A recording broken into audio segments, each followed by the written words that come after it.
After Natalie stood me up for the 5th time at the marriage registration office, I decisively blocked all her contact info. If friends invited me to a gathering and she was going to be there, I'd turn it down without hesitation. If I knew she frequented a certain coffee shop, I'd rather take a detour than walk past it. Company outings that included her, I'd immediately apply for leave. Even on New Year's Eve, when she showed up at my door with holiday gifts, I pretended not to be home. I didn't answer her calls, didn't reply to her messages. I vanished completely from her world. I used to have my whole heart tied to her, my emotions rising and falling with her every move. It wasn't until the 5th time she stood me up that I finally snapped out of it. I don't want to live like this anymore. If being repeatedly abandoned is my only option, I'd rather live peacefully on my own. Chapter 1. Natalie once again left me at the marriage registry because of her childhood best friend. I sent her a message, no reply. I called her, no answer. The office was filled with cheerful, loving couples registering their marriages, while I sat alone on a bench like an outcast. When the phone finally connected, it wasn't even Natalie, it was Victor's voice that came through. Kevin, sorry man, I got scratched by a stray cat, and Natalie's with me at the hospital for a rabies shot. He sounded completely justified, even a little smug, like someone who's used to being spoiled. This made it the 5th time Natalie had stood me up. The last time, Victor twisted his ankle, and she rushed him to the hospital. The time before that, it started raining, and she ran off to bring him an umbrella. The time before that, Victor was drunk in a bar in the middle of the day, and she couldn't get there fast enough to pick him up. All 5 times, every single one, was because of Victor, her childhood sweetheart, and every time, she didn't hesitate to leave me behind for him. The registry office was about to close when a staff member walked over and gently asked, "Sir, are you still planning to register today?" I shook my head softly. No. She kindly reminded me, if today's inconvenient, you can always come back another day. No need, I said calmly. I won't be coming back, ever. The previous 5 times, I always felt furious, unwilling to accept it. But today, the moment I heard Victor's voice, I suddenly felt at peace. No panic over the idea of Natalie leaving me. No more hysterical questions or accusations. Just quiet clarity. As I typed a single message to Natalie, "We're done," then I blocked her number and WeChat. Just like that, it's over. Chapter 2. Not wanting to go home, I wandered aimlessly through the streets until I eventually pushed open the door of a coffee shop on the corner. It wasn't until the familiar smell of coffee and the soft sounds of blues and jazz greeted me that I suddenly realized this was Natalie's favorite place. How ironic. Even when trying to avoid her, I instinctively chose a place she liked. Natalie and I worked at the same company. To be honest, she was the one who pursued me. I still remember the day she joined as a new employee, arms full of documents. She crashed right into my chest.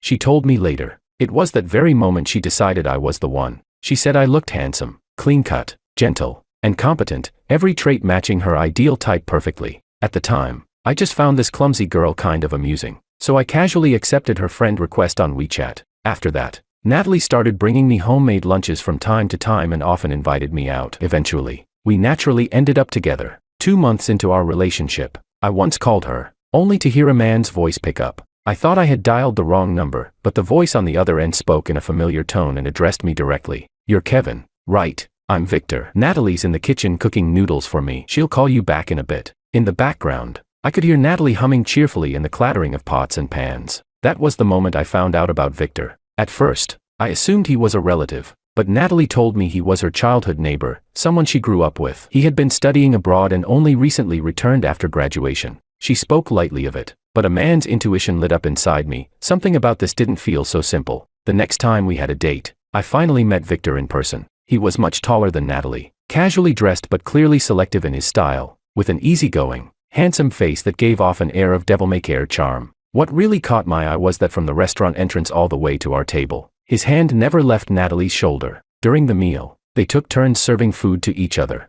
peeling shrimp, picking out fish bones. Natalie left me completely sidelined, lavishing all her care and attention on Victor. They sat on the same side of the booth, close and familiar, not like neighbors, but more like a couple. I, the actual boyfriend, felt like an unnecessary third wheel. I forced down the discomfort in my chest, kept a polite smile on my face, and glanced at Victor. "Looks like you two are closer than I thought," I said casually. Victor chuckled, meeting my gaze without a shred of restraint. "Don't get me wrong, Kevin. Natalie and I are childhood sweethearts. We just know each other better than anyone else." He emphasized the word anyone, making it clear, compared to him, I was the outsider. Then he suddenly leaned toward Natalie and added, half joking, "Natalie, I told you not to drag me here." See, Kevin's getting jealous. Natalie frowned slightly at that and replied, "Don't be ridiculous. Kevin's not that petty." But even as she said it, her hands didn't stop moving. She dropped a perfectly peeled shrimp into Victor's bowl like it was second nature. From then on, every time Natalie and I had a date, Victor would always, conveniently, have something come up. One day it was a cold and a fever. The next, he forgot his house key. Then it was stomach pains. Time and time again, whenever Victor called, no matter how much I needed Natalie, she would leave me without hesitation to go to him. Uncomfortable with how close she was to Victor, I finally confronted her. "Can't you and Victor keep a bit more distance?"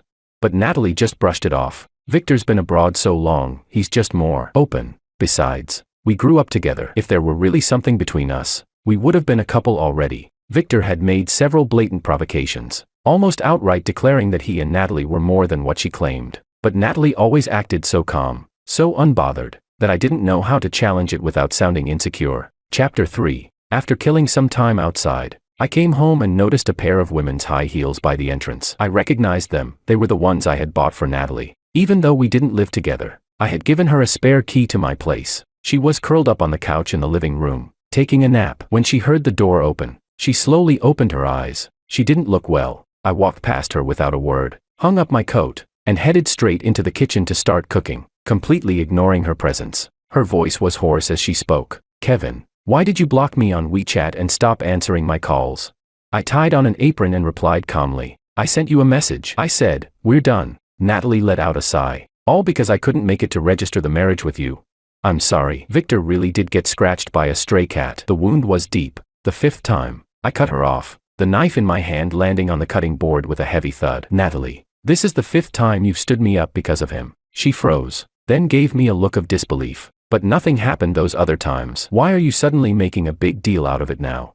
When I turned around, I saw the genuine confusion on her face. She truly didn't think there was anything wrong with what she'd done. The tomatoes on the cutting board were now a mess. Juice splattered everywhere, just like my self-restraint finally crumbling into pieces. "So Victor can summon you anytime, anywhere, but I can't even get you to return one phone call. Is Victor the only person left on this planet who can help him? You really think it's reasonable for someone who has a boyfriend to drop everything to take care of him?" Natalie was silent for a moment, as if trying to avoid a fight. "Kevin, you're too emotional right now. I don't want to argue, but you know, Victor and I grew up Toj." I let out a laugh, cold and sharp. "That same excuse again. Right. You grew up together, so that gives him the right to wedge himself into our relationship. That gives you the right to stand me up again on the day we were supposed to register our marriage. Natalie, be honest with yourself. For the past few years, who's really been your boyfriend?" The kitchen suddenly went dead silent. Only the slow drip from a loose faucet echoed in the empty space. Natalie's eyes darted away. Her mouth opened slightly, but no words came out. I shut my eyes tightly. The storm of emotion inside me began to recede, leaving behind only a profound sense of exhaustion. I walked to the front door and opened it. "You should go. Forget the marriage license. We're done." Natalie's head snapped up, her eyes filled with disbelief. "What do you mean?" "I mean exactly what I said." I picked up the spare key she had left on the shoe cabinet. "Now please leave." She stayed rooted to the spot, her face full of confusion, as if she couldn't understand what I was saying. My patience finally worn thin, I gently grabbed her wrist, firm enough to be final, not enough to hurt, and guided her out the door. "Kevin," she finally snapped out of it, panic creeping into her voice. "Are you crazy? Just because of something this small?" I didn't answer. I simply closed the door behind her. My biggest feeling in this entire relationship with Natalie: exhaustion. I was just too tired. And now, I don't want to be tired anymore. It's time to cut my losses while I still can. Chapter 4. That night, I barely slept, half dreaming, half awake. All I could see was Natalie and Victor. I dragged myself out of bed to wash up, only to be startled by the men in the mirror, sunken eyes, messy stubble. I looked like a heartbroken drifter. 3 years of devotion, and all I got in return was this pathetic wreck of a man. I inwardly scolded myself. Was a worthless relationship really worth all this torment? Since things had come to this, I should end it like a man, with finality and dignity. I splashed a handful of ice-cold water on my face, shaved clean, and put on a crisp, ironed shirt. The person in the mirror finally looked somewhat like his former self again. A friend called me. "Kevin, same old place tonight for the get-together. Don't you dare ditch us again just to hang out with your girlfriend."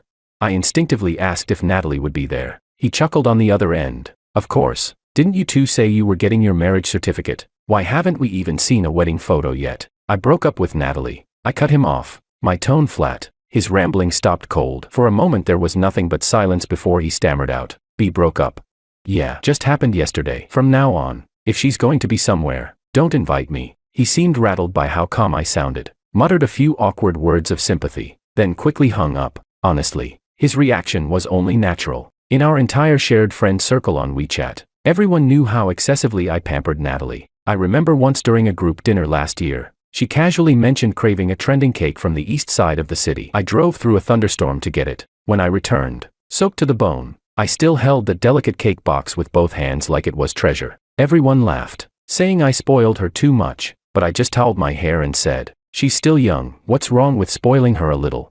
She was 3 years younger than me, had a baby face, and I always instinctively treated her like a delicate little girl who needed protection. I stayed up multiple nights finishing her work proposals. Whenever she wanted name-brand clothes or designer bags, I paid without question. Her office drawer was always stocked with the heat packs I bought her. I practically took care of every detail of her life. Even her parents used to joke that I'd spoiled her into being completely dependent. All these years, I was like a tireless gardener, tending to a beautiful flower with everything I had, yet I never once asked myself, did she ever truly care about the one planting the seeds? After I hung up, I took a moment to think, then posted a tweet with the caption, "Long live singlehood." The image was of the rising sun outside my window, golden rays piercing through the clouds, just like I was finally breaking free from the chains of love. The moment I hit post, I felt oddly light, like a weight had been lifted from my chest. Within 3 minutes, my phone was buzzing non-stop. Friends and coworkers liked and commented, some shocked, some gossiping, most expressing concern, feeling more grounded. I got ready for work, until I saw a group message about a company team building event. Natalie's name was right there on the list. I immediately applied for leave. Outside, the sun was shining. Tree shadows danced in the breeze. Maybe it's time for a trip to the seaside. Let the salty ocean wind carry away the last of these lingering clouds. Chapter 5. The beaches of Hawaii had always been an obsession buried deep in my heart. I remembered last winter, when I excitedly spent an entire month planning the trip, even buying us matching sun hats. This time, no one is going to interrupt us, she had promised me, full of conviction. Not even Victor. But just minutes before we were about to board the plane, Victor's call came in. I still remembered the pale look on Natalie's face after she answered. Victor got into a fight at a bar. He's in the hospital. I need to go check on him. She didn't even stop to consider how I felt. Without a second of hesitation, she dropped her suitcase and ran off. The Hawaii trip I had been dreaming of vanished. Just like that. Natalie did apologize afterward, but we both silently agreed never to bring up Hawaii again. Turns out, the turquoise sea and clear blue sky really are the best medicine for a wounded soul. I stayed in Hawaii for a week. Somehow, all those memories of Natalie felt like they were being washed away by the rhythm of the waves. I left the past behind and focused on the beauty around me. But of course, someone had to ruin it. Once Victor found out I'd broken up with Natalie, he started sending me updates of their time together. Sometimes it was a close-up of 2 straws in the same milk tea. Other times it was Natalie leaning her head on his shoulder. The captions were always vaguely flirtatious. "I'll be with you through everything. True love is staying, not chasing." I treated him like a digital pet, took screenshots every time, saving them like a collector. But today, I suddenly found it all meaningless. So I blocked and deleted him without hesitation. Chapter 6. On my first day back at work after the vacation, I took a longer route on purpose. The direct road to the office passed by Natalie's favorite coffee shop. Every morning before work, she'd stop there to get her coffee. At this hour, she'd probably be in line right now. Just the thought of bumping into her made me choose a detour, even if it meant walking 20 minutes more. When I arrived at the office, I saw my desk piled with small snacks, gifts from coworkers who'd heard the news. Seems word of the breakup had already made the rounds. After a week off, a mountain of work had piled up. As soon as I finished organizing my files, Ryan tiptoed over like he was sneaking into enemy territory. He studied my expression carefully, and once he saw I looked normal, he leaned in and whispered, "Boss, I heard you and Natalie had a falling out." Without even looking up, I corrected him. "Not a falling out, a breakup." Ryan scratched his head, looking like he wanted to say more but hesitated. "Then, what about the project between our team and her department?" "Follow the company process." I cut him off neatly. "Sign where signatures are needed. Business as usual. My relationship with Natalie won't affect work." Sure, our breakup hadn't been pretty. In fact, it had been downright messy. But I wasn't so petty that I'd sabotage her at work. Business is business. Emotions are emotions. I still knew where that line was. At the entrance of the break room, I bumped right into Natalie. The dark circles under her eyes were heavy. Her face was shockingly pale. I turned sideways to walk past her, but she suddenly reached out and grabbed my sleeve. "Kevin, it's been days now. You can't still be mad, right?" Chapter 7. I almost wondered if I'd heard her wrong. Natalie, Did you hit your head or something? We broke up. Do you understand what breakup means? My tone was firm, but she stubbornly blocked my path. Just because I didn't show up to register the marriage? I actually let out a laugh, out of pure frustration. She still didn't get it, and honestly, I didn't get it either. If Victor would always come first in her heart, then why didn't she just be with him? Out of the corner of my eye, I noticed a few co-workers pretending to pass by while clearly eavesdropping. I said, I don't want to argue here, but remember this, when it's over, it's over. Stop showing up and making a scene. I shook her hand off, turned, and walked away without looking back. From that day on, I threw myself completely into work. Any tasks that required collaboration with her department, I handed off to someone else on the team. Every time I passed Natalie in the hallway, she'd slow her steps, looking at me like she wanted to say something, but I always looked right past her, like she was invisible, until Friday afternoon, when the old CEO suddenly called me into his office. Kevin, the position at the London branch is still available, he said, sliding a folder across the desk. You told me last time you needed to consider your relationship. That's no longer an issue, right? My fingers paused on the file. Half a year ago, I'd been in this exact same situation. Back then, Natalie had teary eyes and told me, long distance is too hard. I won't feel secure if we're apart. To ease her insecurity, I turned down a major promotion. I still remember the look of disappointment in the CEO's eyes that day, clear as if it had just happened. Now, I couldn't help but feel it was all laughable. The sacrifices I'd made for love, the compromises, I thought they meant something. Looking back, it was just self-inflicted sentimentality, a private little tragedy I staged for myself. No problem, I said crisply, signing my name without hesitation. I'm ready whenever you need me. Chapter 8. The paperwork for going abroad was processed quickly. The company scheduled my departure for just after the New Year holiday. On the eve of Chinese New Year, I was in a jewelry store at the mall, picking out a gold necklace, planning to surprise my mom during the holiday. I was leaning over the glass counter, studying the designs, when I suddenly heard a familiar voice behind me. Kevin.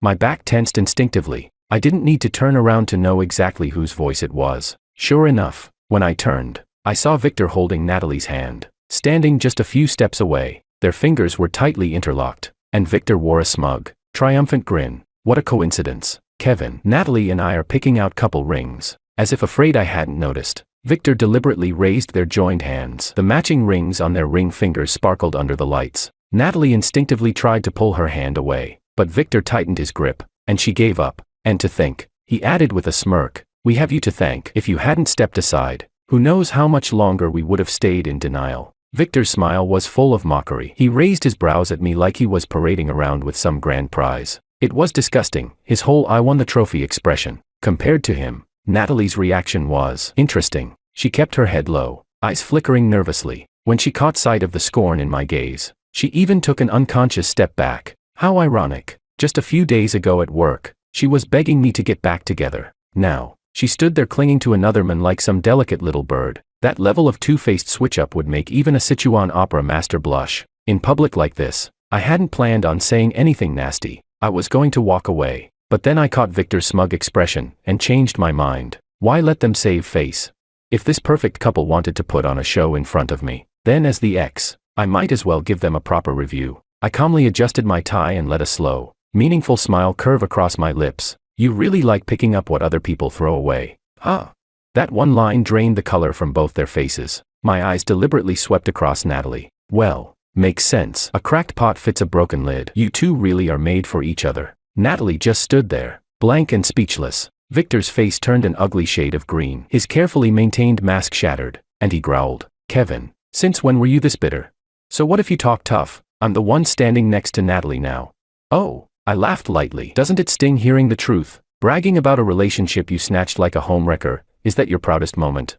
Victor reacted like a cat that just got its tail stomped. His voice jumped an octave. You don't get it. Natalie and I have been childhood sweethearts. If you hadn't gotten in the way. I cut him off slowly, deliberately dragging my words. Oh right, you were childhood sweethearts. Yet after all those years, Natalie still didn't choose to marry you. Why do you think that is?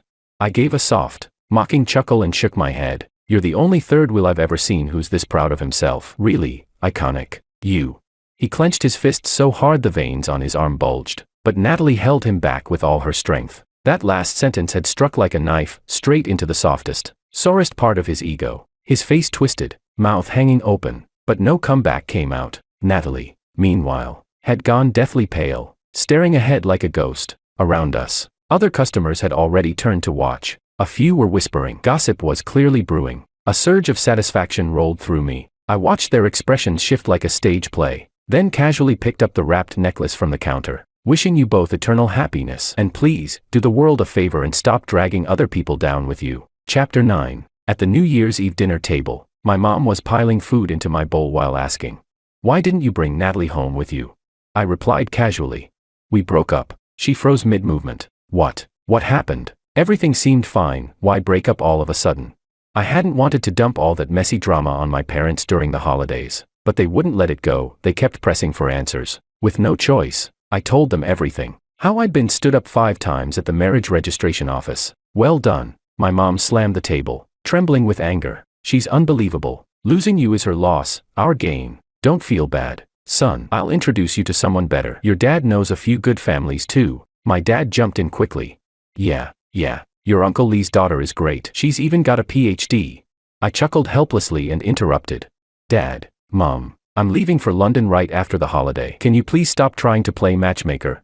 At the mention of my upcoming move abroad, my mom paused, then quietly placed a piece of braised pork into my bowl. Eat more, she said. Once you're in the UK, you won't get to taste your mom's cooking anymore. Her voice suddenly caught in her throat. I felt a pang in my chest and quickly lowered my head, shoveling rice into my mouth to hide my reddening eyes. In that moment, I made a silent vow to myself. I'll work harder, earn more, and give my parents the life they truly deserve. Chapter 10. After dinner, I was in the kitchen doing dishes when the doorbell rang. My dad muttered, "Who comes knocking at this hour on New Year's Eve?" He peeked through the peephole, and his expression instantly darkened. "Son," he turned to look at me, clearly hesitating. I dried my hands and walked over. Through the peephole, I saw Natalie standing outside in the hallway. She was wearing the white down jacket I'd bought her last year, arms full of gift bags, shifting nervously from foot to foot. My dad looked at me, uncertain. "Do you want me to let her in?" "No," I said firmly, turning back toward the kitchen. "I don't want to see her." Outside, Natalie continued ringing the bell. The repeated chime echoed sharply through the quiet hallway. My mom frowned and glanced at the clock. "It's getting late. If she keeps ringing like that, the neighbors are going to start complaining." My dad sighed, and finally opened the door just a crack. "Natalie," he said, pulling his coat tighter against the cold air. "Kevin's not home. You should go now. It's freezing out." "I know he's home." Natalie's voice trembled with desperation. "Please, Uncle, just let me see him." Through the kitchen glass, I saw her frostbitten fingers gripping the doorframe, red and raw from the cold. "Just 5 minutes," she begged. "I just want to explain, then I'll leave." My dad scratched his head awkwardly, torn between her and me. But then my mom stormed up, pulling him aside and blocking the doorway, arms crossed. "Don't you have any shame?" she snapped. "You were dating my son while getting all flirty and tangled up with another man. Now you're back, clinging like a leech after the breakup. Have you no dignity?"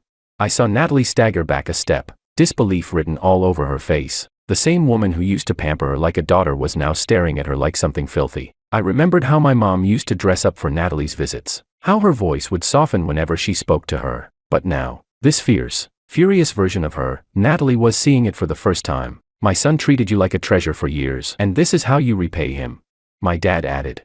"Natalie, take these gifts and go. Don't come back again." My mom, already reaching for the door, shoved her gently outside while yelling, "Go, just go already." What a terrible omen for New Year's Eve. "Auntie, please, let me just talk to Kevin for a moment." But before Natalie could finish, my mom had already slammed the door shut. Chapter 11. My phone was buzzing with New Year greetings from friends and coworkers. Ryan called, sounding unusually excited. "Happy New Year, boss." "Happy New Year," I replied, while packing my luggage for London. "What's up?" "You're not gonna believe this," he said, struggling to hold back laughter. "Natalie stormed into the CEO's office today the moment she heard you were being transferred to London." I paused, my hand on the suitcase latch, then let out a chuckle. Why had I never noticed before how brainless Natalie could be? Did she think the company belonged to her or something?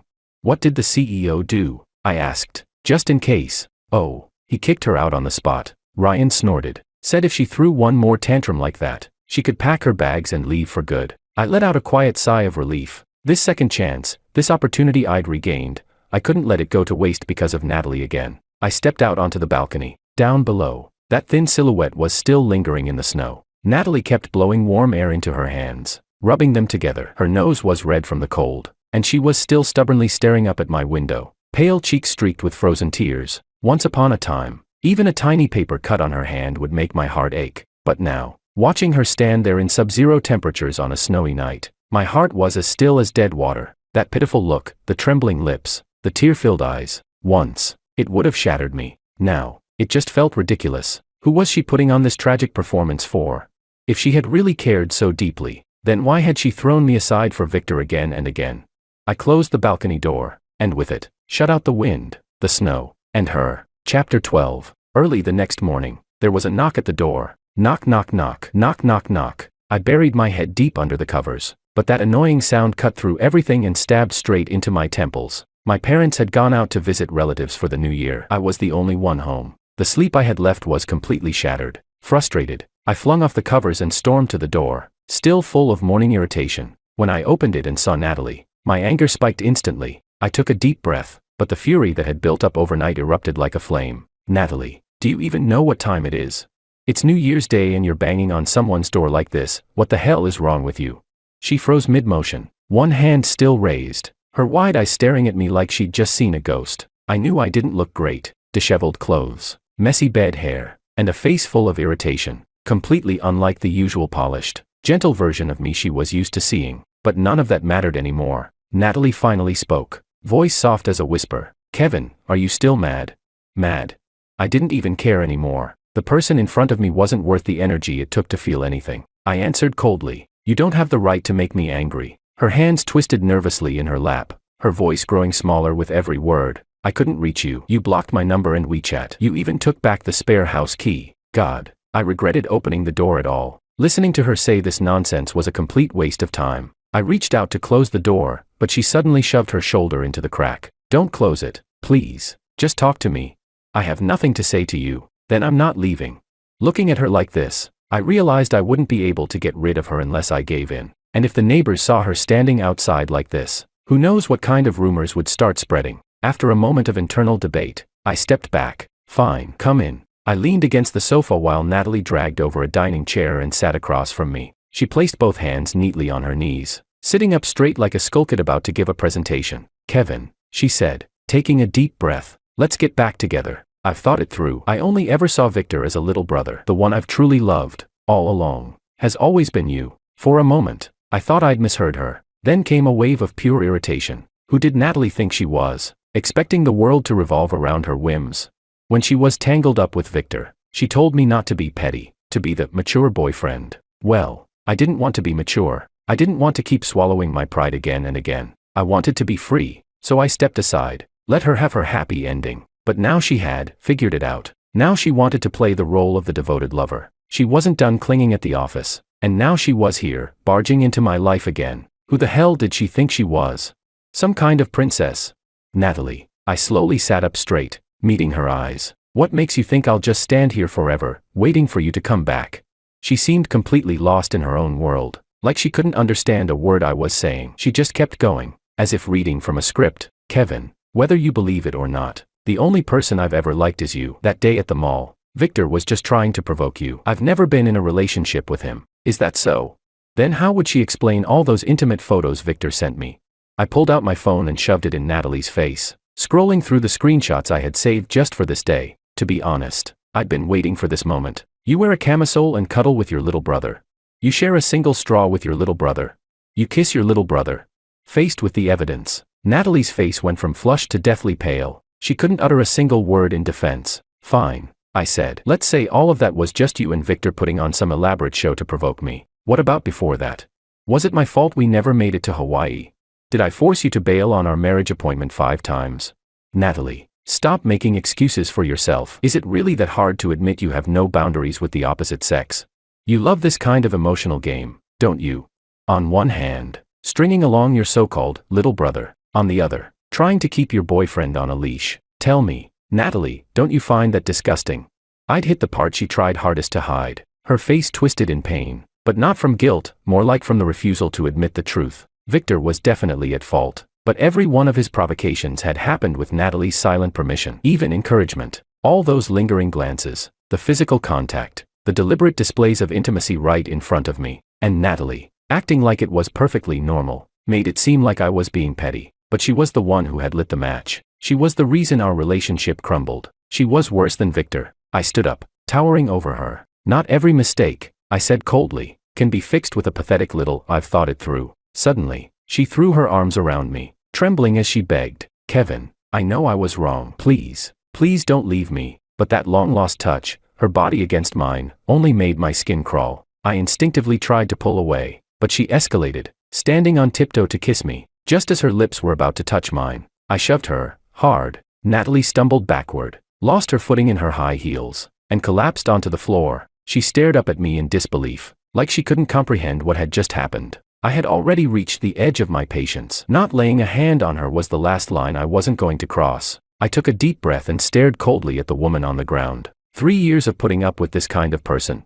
The joke's on me. I grabbed her by the wrist and dragged her to the front door. She tried to lunge back at me, but I flung the door open and shoved her out without a second thought. She kept pounding on the door, shouting desperately, "Kevin, open the door. I really know I was wrong. We can go register the marriage tomorrow." "Okay." I didn't care how the neighbors saw this anymore. Just being in the same room as her made my skin crawl. I rubbed my temples, took out my phone, and scrolled through my blacklist to find Victor's number. "It's me, Kevin," I said. "Natalie's having a meltdown outside my apartment. Either you come get her, or I'm calling the cops." Before he could reply, I hung up. Roughly 20 minutes later, Victor showed up at my door, panting and red-faced. He kicked the door a few times and shouted, "He won't even let you in the house. He doesn't give a damn about you. Why the hell are you still chasing after him?" Natalie kept crying, rambling about how she loved me and all that. Their screaming match lasted a good 5 or 6 minutes. I watched as Victor, half dragging and half carrying her, finally pulled her into the elevator. And just like that, silence. Chapter 13. Later, a friend told me that Natalie had fallen ill. She'd spent the entire night standing in the snow outside my building, unable to move on from the breakup, and eventually ended up in the hospital with a high fever. They said even in her delirium, she kept calling my name. Quite a few people tried to test the waters, asking if I wanted to go see her. I turned them all down. Later, I heard more from Ryan. Natalie and Victor were still caught up in their twisted mess. Victor, acting like a complete obsessive, started showing up at the company every other day. Eventually, the CEO had had enough, and decisively fired Natalie. I didn't ask about her again, didn't care anymore. Now, I sat on a plane bound for London, leaving behind the people and memories of the past. What awaited me was a bright, brand new life.